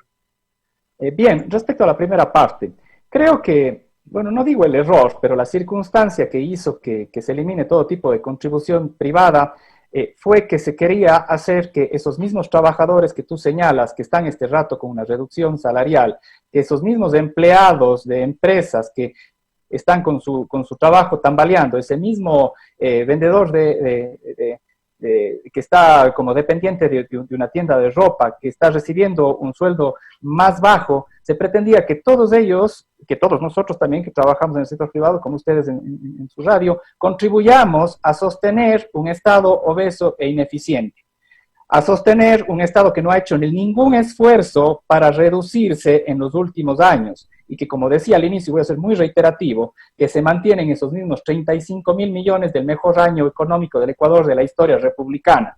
Entonces, claro, cuando falta plata para pagar a la burocracia, para sostener la empresa ineficiente que se estaba hablando, que tú mismo señalabas, para sostener a TAME, que es una empresa quebrada durante los años, a sostener a Seguro Sucre con pura corrupción, a sostener las obras con sobreprecio. Claro, cuando falta plata para sostener eso, se tiene que pedir al empleado que gana 500, 600, 700 dólares, que contribuya de su sueldo para poder sostener un Estado ineficiente y obeso. O sea, realmente era grotesco hacer ese tipo de petición. Entonces, claro, dentro de esa tabla tenía una escala, ¿no? Entonces, por supuesto, ahí había gente o grupos o empresas que quizás sí podían contribuir o pueden contribuir todavía, las que tienen, no sé, pues ingresos superiores a 50.000 al año, 100.000 al año, no sé, eso ya tendrán que discutirlo ya en la asamblea y con las correspondientes consultas, pero claro, ponerlos a todos al mismo saco y decir, ok, me está faltando plata aquí como Estado, como sector público, porque como ven, tengo que seguir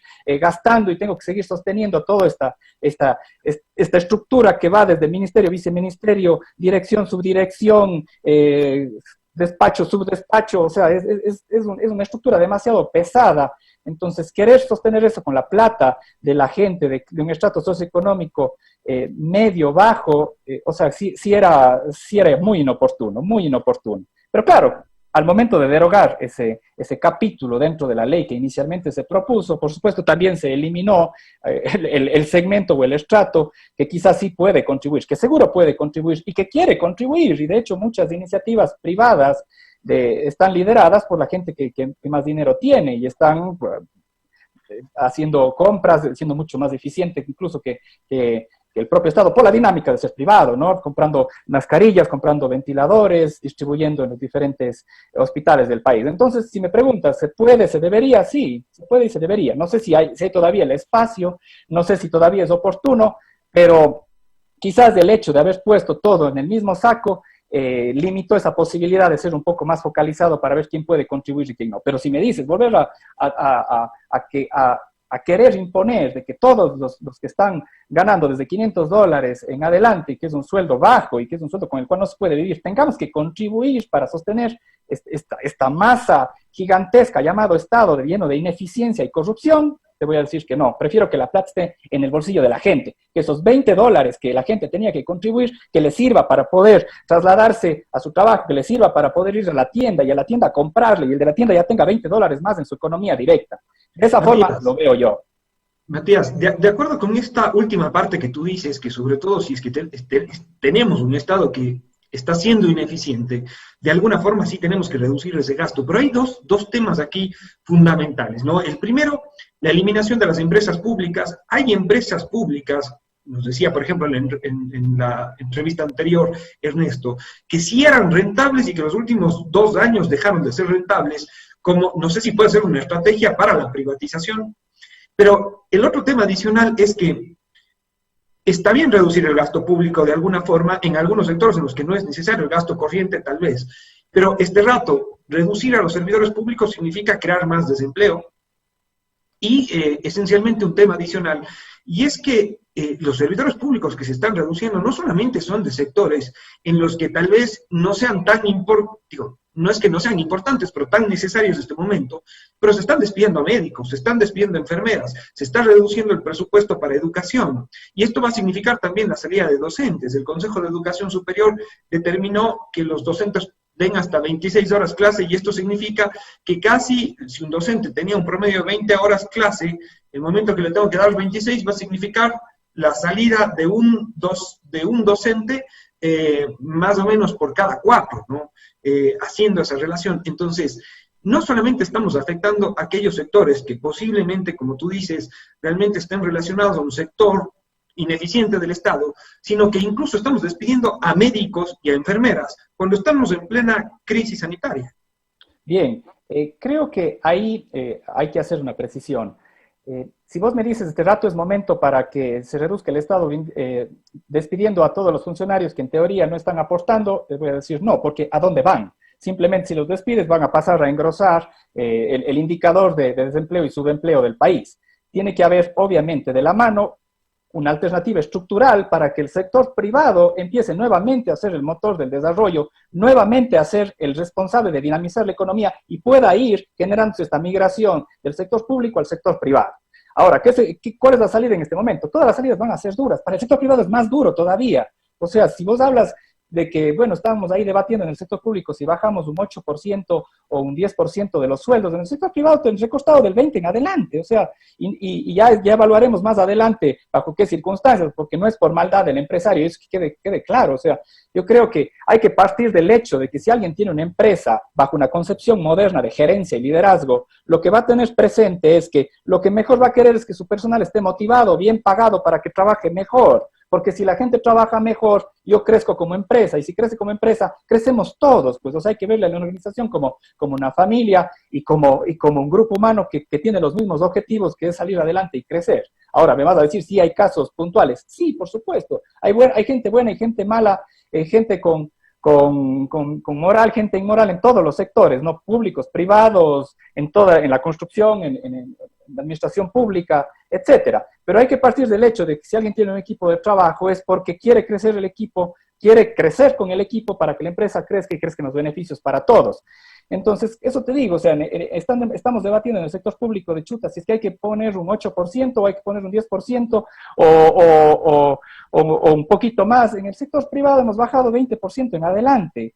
Todos tenemos este rato tener conciencia de que si no hay plata, por las razones que ya he explicado, o sea, es momento de que todos tengamos presente de que el golpe nos tiene que afectar y todos tenemos que hasta cierto punto amortiguar el golpe y salir adelante. ¿Para qué? Para poder tener más recursos para quienes efectivamente no tienen nada, o sea, no al que les recortan, sino que no tiene nada, el que no tiene la posibilidad de comprar una canasta mínima, el que no tiene trabajo, el que no tiene cómo sostener a sus hijos. Hay que tener presente que esa plata, los recursos que se puedan generar, eso sí tienen que destinarse para quienes efectivamente más necesitan. Entonces, no creo que una solución, y creo que es lo que en principio se pretende, es frente a despedir, reducir sueldos que permita con ese ahorro sostener en algo el resto de puestos. Si pero me dices que los contratados... Diga, perdóname. Eso es lo pero que tenemos comentarios acá también, nos dicen, Matías, no es que no haya dinero, no hay tanto dinero, pero hubiera más si no hubiera tanta corrupción en nuestro país, nos dicen acá, tanto caso que vemos incluso en plena emergencia sanitaria. Ya esto también me... Que sí se cuestione y que dice, nos quejamos de que no hay dinero, pero cuando vemos estos casos de sobreprecios en los principales hospitales, cuando vemos casos de corrupción, incluso en medio de una emergencia sanitaria, en medio de una pandemia que está en todo el mundo, la gente sí dice, yo tengo que reducirme el sueldo, yo tengo que sacrificar a lo mejor las necesidades de mi familia porque ya vivo ajustado a los ingresos. Cuando se roban la plata de nuestro país día a día, según en reportajes, y este es un sentir que ya a la gente le molesta mucho y que dice, yo me tengo que reducir, pero mire allá todo el dinero que se han llevado y que lo han hecho a través de ventas con sobreprecio, a través de diferentes modalidades que se han encontrado ahora pues para saquear al país. Perfecto, y es como ese penoso y a la vez chistoso chiste de que dicen, hoy fue el caso de corrupción más grande del IES desde la semana pasada, ¿no? Cada semana tenemos alguna sorpresa penosa, vergonzosa, indignante sobre cómo el sector público utiliza los recursos. Y claro, mientras más frentes le das al sector público, mientras más plata le das al sector público, más tentación y más facilidad tiene de poder generar estos casos de corrupción. Si es que, como decía Marcelo hace un momento, el Estado se enfocaría bien en lo que realmente le toca.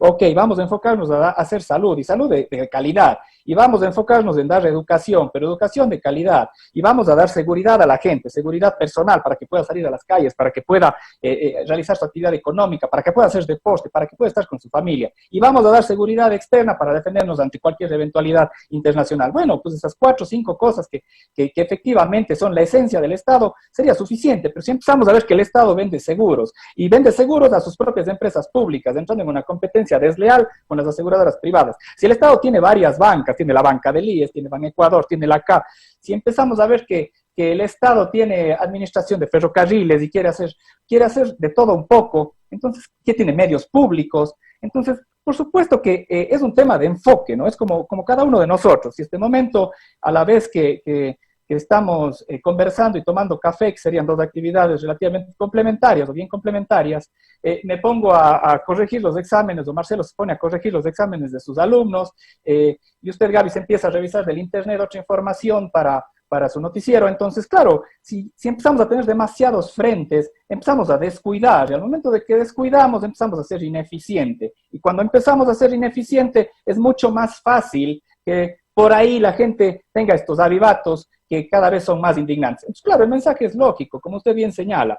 Estamos por aprobar una tabla que hasta en principio uno decía, bueno, sí, hay que contribuir todos para salir de la crisis. Y empezamos a ver que cada semana se roban la plata. Entonces uno dice, bueno, prefiero que esa plata esté conmigo y tener, como decía al inicio, esos $20 para yo comprarle a mi vecina que tiene una tienda, que darle al Estado para que se lleve un vivaracho y esa plata no llegue realmente a la gente que más lo necesita. Entonces, es complejo. Matías, sin duda alguna, en donde hay corrupción no va a existir plata que alcance. O sea, eso definitivamente va a ser así, ¿no? Pero lo que conversábamos hace un momento, yo creo que todo el mundo, todos estamos de acuerdo en una reducción para poder, digamos, de alguna forma contribuir con la situación del país, ¿no? Pero realmente no estamos discutiendo esencialmente la reducción, porque yo creo que la reducción, desde luego, va a ser necesaria. Pero estamos hablando de la salida, del despido de miles de trabajadores del sector público, evidentemente también muchos del sector privado, pero que las decisiones del gobierno están, digamos, de alguna forma afectando ciertos aspectos esenciales del Estado, como la propia salud. Es decir, estamos claros que la reducción tiene que ir a ciertos lugares en los que tal vez la participación del Estado sí debería ser mínima, pero no en sectores como salud y educación. Por ejemplo, la salida de docentes también va a ser grande. Y esto repercute en un problema adicional. No solamente el desempleo de miles o cientos de docentes, sino que también puede significar la baja de la calidad educativa, que desde luego también va a suceder. Pero este rato con el despido de médicos, de enfermeras, también va a significar la baja de la atención, de la calidad de la atención en los servicios de salud. Esos temas son los que esencialmente preocupan. Y sobre todo también una ley humanitaria que va a permitir negociar libremente las condiciones entre empleadores y trabajadores, sabiendo que esto va a generar un empleo absolutamente precario. Bien, te voy a contar un par de casos de amigos míos que tienen empresas, ¿no? Tengo un amigo que tiene una empresa de limpieza. Él tenía 94 empleados en su nómina, porque obviamente tenía contratos con industrias y con empresas a las cuales les daba su servicio, es decir, diariamente realizaba su proceso de limpieza, de desinfección y demás, y recibía un ingreso por su trabajo, ¿no? Que se llama en el balance ventas. En la primera línea de cualquier estado de resultados eso se llama ventas. Al momento no ha podido trabajar en los últimos 60 y pico de días, que creo que vamos de cuarentena. Entonces, obviamente, al ser un negocio que es muy fluctuante, en el sentido de que vendo y puedo pagar, no ha podido pagar a sus empleados y realmente ha tenido que despedir a 42. De esos 94 se ha quedado con 52, lamentablemente, porque no ha podido pagar. O sea, no hay vuelta atrás. O sea, si es que usted no tiene ventas, no puede pagar a su nómina. Es matemático, ¿no? Tal vez es que por ahí tenía ahorros o quizás podía tener un endeudamiento, pero este rato al tener una empresa que recién empezaba con su trabajo, un trabajo que básicamente es humano, se le ha hecho imposible poder sostener a los 94 de su nómina. Este momento está con 52. Y si hubiera quedado solo con 36, si no hubiera podido reducir la jornada laboral, que en este momento se ha podido contemplar ya desde el acuerdo ministerial, y entiendo que eventualmente se ratificará en la ley humanitaria, que ojo, quizás discutir de la ley humanitaria no sería todavía propicio discutirlo como ley, sino como proyecto, porque en realidad está este momento en el Ejecutivo y seguramente va a venir con vetos, que eso es lo que se escucha, ¿no? O quizás no, pero bueno, bajo el escenario que pueda darse, esa reducción de la jornada laboral ha permitido que 20 personas salven su trabajo, sí, ganando menos, pero ¿es preferible ganar un poco menos a no tener trabajo? Pregunto. O sea, creo, una realidad. Entonces, sí, seguramente, si vamos bueno, no soy abogado, pero todo esto de los derechos irrenunciables y la no retroactividad, sin duda no se puede bajar los salarios, sin duda no se podría realizar muchas cosas, aunque la OIT veo que en algunos casos sí contempla esa posibilidad, y la misma Constitución, como dices tú, a través de un acuerdo. Pero si no hubiera habido esa posibilidad de en algo reducir la jornada, más bien se hubieran perdido puestos de trabajo. Eso desde el sector privado. Entonces creo que es preferible poder reorganizar el trabajo dentro de las empresas a que la gente simplemente se quede sin trabajo. O ser mucho más drástico y mucho más estricto y no permitir que ninguno de esos 94 empleados puedan ser despedidos bajo ninguna circunstancia y que simplemente la empresa quiebre y digamos, bueno, buenas noches y nos vamos todos. Y más bien, en vez de salvar el 40% del empleo, hemos eliminado el 100%. Y respecto a la parte privada, contestación a lo del sector público, obviamente, en principio, según lo que está en la ley, no se puede tocar a la gente que está en estos sectores estratégicos, especialmente de salud, ¿no? Si se está haciendo eso, pues realmente no estaría dentro de lo que en discurso se escucha desde el gobierno y desde el papel se lee en la ley, ¿no? Entonces ahí creo que ya hay algo que está disonando mal de acuerdo a lo que se está escuchando desde el discurso oficial, ¿no? Que ha dicho que van a ser muy, muy cuidadosos en precautelar el empleo del sector de la salud y la educación. Comentarios desde Facebook, tenemos algunos, voy a dar lectura, nos dicen, la banca no quiere arriesgar y punto, por eso el gobierno no hace uso, quien manda es la banca. También Luis Arias dice, Matías, excelente entrevista. También Marcia Yolanda, sector público corrompido por el sector privado. Señor, reconozca, dice, es deplorable la codicia de los privados. También nos dicen, bajen sus ganancias.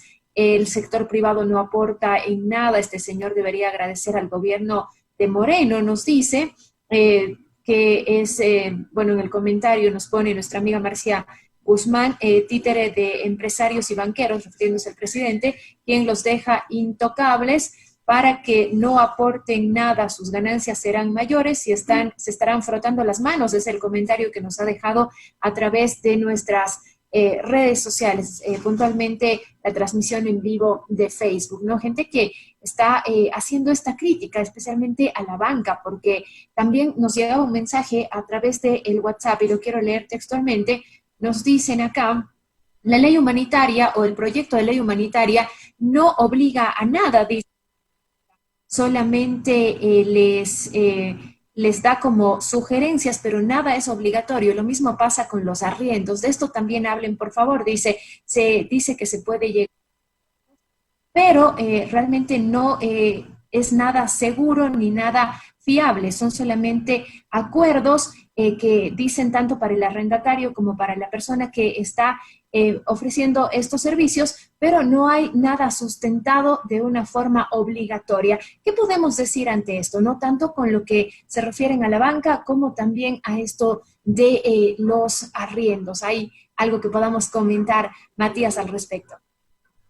Bien, más bien creo que al margen, y creo que está muy bien los comentarios de la gente, sin duda, más bien me agrada recibir retroalimentación de todo tipo, al igual que el programa, porque a la larga eso es democracia y nadie es dueño de la verdad, sino más bien estamos en un constante aprendizaje de las diferentes posiciones, ideales disímiles, posiciones políticas, económicas y de la realidad sobre todo, ¿no? Porque aquí estamos hablando quizás de mucha teoría, pero hay que ir al hogar de la persona que perdió su trabajo, de aquel comerciante que en este momento no puede salir a vender porque el semáforo, bueno, ya va a pasar a amarillo, pero sigue en rojo. Es decir, hay muchas variables que quizás querer tener una respuesta, una posición única y sobre todo querer tener la verdad es muy poco probable y muy poco justo, ¿no? Porque las realidades de cada uno no las conocemos, hay que ser muy respetuosos y sobre todo no ser indolentes en el sentido de que hay gente que le está pasando muy mal, unos más, unos menos, todos la estamos pasando difícil, sin duda, pero hay circunstancias que sí son mucho más complejas. De ahí yo creo que más allá de la buena o mala percepción que tenga la gente del sistema financiero, creo que todavía da confianza en el sentido de que la gente está manteniendo sus depósitos, es decir, sus ahorros en los bancos. Eso quiere decir que hay confianza en que el sistema va bien, que además ya ha aprendido mucho desde la crisis del 99, también el Estado ha aprendido mucho de cómo controlar a la banca desde esa misma crisis, y también tiene que constituirse en un motor para poder ayudar al pequeño, al mediano y al grande a poder dinamizar su economía, ¿no? Bien sea por el consumo o bien sea por el crédito productivo. De ahí que tenga que contribuir algo más, como dije al inicio, sí, o sea, los que más tienen en algún punto sí podrían aportar algo más. Como digo, quizás fue una falta de precisión o quizás de comunicación, ¿no? En el sentido de que a ratos creo que desde el Ejecutivo sale desde el escritorio gran parte de las leyes, de las resoluciones, de los decretos, y no se comparte antes, ¿no? Cuando más bien se espera más bien la reacción, ¿no? O sea, lanzan la bomba y esperan a ver cómo reacciona el sector, entonces salen todos los gremios, hacen escándalo con criterios muy adecuados y de ahí empiezan a arreglar, ¿no? Más bien sería mejor al revés, ¿no? Sentar en la mesa, empezar a discutir y plantear algo que medianamente sea razonable hasta para poder tener más expectativa de que sea aprobado, si es que es el caso de ley, en la Asamblea.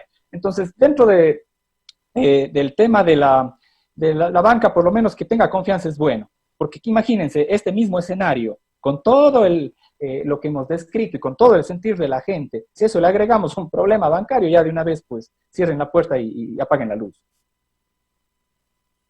Bien, muchas gracias, Matías. Sin duda, estos temas interesantes, como tú decías aquí, tendremos que estar pendientes de la reacción de los diferentes sectores, Ya para las siguientes semanas se han convocado varias movilizaciones del sector de trabajadores, del sector de maestros, también de la UNA. El movimiento indígena ha dicho que no se va a sumar todavía a la movilización como tal, pero creo que esto puede ir cambiando drásticamente las diferentes decisiones, ¿no? Es verdad que es necesario que se generen acuerdos entre empleadores y trabajadores, pero yo creo que lo cuestionable es que este proyecto de ley, como tú lo dices, porque realmente todavía no está en vigencia, pero bueno, que ya ha sido aprobado por la Asamblea, no establece condiciones mínimas. Está bien que se hagan temas como la reducción de la jornada laboral para propender a que exista, de alguna forma, subempleo y no desempleo, ¿no? Es decir, es mejor que una persona esté trabajando 6 horas a que esté desempleada. El gran problema es que las condiciones de negociación no establecen mínimos. La reducción de la jornada laboral, como está en el Código de Trabajo, sí establece un mínimo. Puedo reducir la jornada hasta 6 horas. Está perfecto hacerlo. El gran problema es que no establezcamos condiciones mínimas. Y cuando no hay unas condiciones mínimas en relaciones entre empleadores y trabajadores, el problema es que justamente el trabajador va a aceptar cualquier cosa para no ser despedido. Y eso es uno de los temas que realmente preocupa de esta ley humanitaria. Bien, si no estoy mal, pero estas condiciones tienen que ser de mutuo acuerdo. Y bajo algunos supuestos, o bajo algunas condiciones, como la transparencia que debe tener el empleador de mostrar los estados financieros de la compañía. Es decir, tampoco hay que caer en el avivato de que el que tiene me estoy inventando, un supermercado, una farmacia, que son negocios que creo que no les ha ido mal en este momento, venga y diga, ok, voy a reducir la jornada laboral o los salarios porque estamos mal, o sea, ¿por dónde? O sea, evaluemos un poco más. Entonces tiene que haber ciertos criterios de transparencia en el sentido de mostrar los estados financieros y decir, amigos, si es que de aquí seguimos con la misma carga laboral, si seguimos con la misma jornada y los mismos salarios, no solo que voy a tener que despedir, sino que hasta fin de año voy a cerrar. De ahí que tiene que haber un acuerdo y que tiene que estar formalizado ante el propio Ministerio de Trabajo, que se supone que ahí sí, como con un rol del Estado, tiene que garantizar que el acuerdo sea justo entre las partes y que estén de acuerdo, porque tiene que inscribirse esta mediación que tiene que haber entre ambas partes. Ahora, si me dices respecto a la otra alternativa del contrato emergente a plazo fijo, bueno, primero que es un contrato que todo el mundo lo utiliza, ¿no? Más bien, el hecho de tener aquí un contrato indefinido con solo 3 meses de prueba, creo que más bien ha evitado o quizás ha impedido que mucha gente que tenía un negocio quiera ponerse otro, quiera crecer con consecuente generación de empleo. Y por ende también ha espantado, por utilizar una palabra coloquial, ha espantado capitales de inversión extranjera que dicen en algún momento, ok, Ecuador es un buen lugar para invertir, pero las condiciones laborales son demasiado rígidas en el sentido de que es difícil contratar, porque si contrato a alguien 3 meses y no me da resultado, en el 3 meses, un día, automáticamente se va a un contrato indefinido y eso pues tiene un costo pesado dentro de una eventual separación, ¿no? Entonces, yo creo que más bien la flexibilidad visto de una manera estructural, porque veo que también se acompaña con una disposición transitoria en la cual también se eliminan todos los trámites para que los emprendedores, si este momento dentro de la emergencia quieren ponerse un emprendimiento, tienen que obviar muchos pasos y enseguida empezar a trabajar, ¿no? Que es algo positivo. Si eso en vez de ser una transitoria empieza a ser ley y empieza a estar dentro de una estructura y dentro de una forma de trabajo, de una operación regular de cualquier emprendedor visionario, se le va a facilitar, pues, o sea, en vez de esperar 45 días como ahora y estar en el puesto 130 en el Doing Business o en los índices de libertad económica, empezamos a mejorar esos indicadores, pues sin duda va a venir más dinero de fuera. Como dije, en dolarización no tenemos muchas opciones, o sea, o viene por préstamos o en algún punto hay que hacer una reestructuración del Estado, empezar a ser interesante para la inversión extranjera a través de buenos incentivos, a través de una normativa que garantice la contratación y sobre todo con seguridad jurídica. O sea, yo creo que si algo... Sí, perdón. No, Matías, excelente todo lo que hemos podido conversar en este café de sábado. El tiempo nos ha quedado cortísimo, ya tenemos que despedir el programa, pero pues siempre con esa invitación o con esa puerta abierta para que nos acompañes en nuevos espacios y que podamos seguir conversando de los temas que son de interés de nuestra ciudadanía. Muchísimas gracias por la invitación y más bien que bueno, como digo, que se confronten las ideas, si algún elemento puede ser interesante para quien lo escuche, enhorabuena, y si es que no, pues hasta para reafirmar su propia posición. Pero lo importante en democracia es que haya la contraposición de idea y sobre todo el respeto a los ideales disímiles. Y muchísimas gracias por la invitación a ustedes, felicitaciones nuevamente por el programa y que sigan adelante mucho tiempo más con este formato. Muchas gracias, Matías, y sin duda tendremos muchos programas más para seguir conversando de estos temas. Definitivamente siempre es un gusto poder conversar contigo y sin duda alguna el objetivo del programa es poner estos diferentes puntos de vista para que la ciudadanía pueda ir haciéndose sus propios criterios, ¿no? Antes de cerrar el programa, querida Gaby, yo te quiero desear un feliz cumpleaños. Mañana cumple estos 35 añitos. Yo no voy a cambiar de opinión hasta que no me muestre la cédula.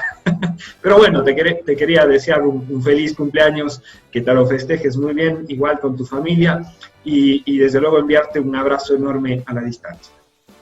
Bueno, son 32, ¿no? No me estés agregando años, aún no cumplo, por favor. Son 32, te voy a mandar fotos de la cédula y hasta de la partida de nacimiento si quieres, porque no es justo que me estés agregando años que no tengo, pero muchas gracias por tu saludo y por ese abrazo y los buenos deseos, ¿no? Ya 32 añitos no se cumplen todos los días y este creo que es un cumpleaños para no olvidar porque es diferente, ¿no? Un cumpleaños en el que uno se tiene que quedar en casa, compartir con la familia, que es lo más importante y quedará registrado en la historia por haber cumplido años en medio de la cuarentena. Muchas felicidades, Gaby. Gracias, Matías, gracias por estar con nosotros en esta mañana. Y con esto nos vamos, nos despedimos, les agradecemos nuevamente a todas las personas que han estado pendientes de este programa. El siguiente sábado, por supuesto, les invitamos también a que se conecten con nosotros, porque igual tendremos importantes temas que discutir. Así es que a todos ustedes, un buen fin de semana. Matías, Gaby, con esto nos despedimos. Muchísimas gracias. Muchísimas gracias. Hasta la próxima semana. Buen día también. Chao.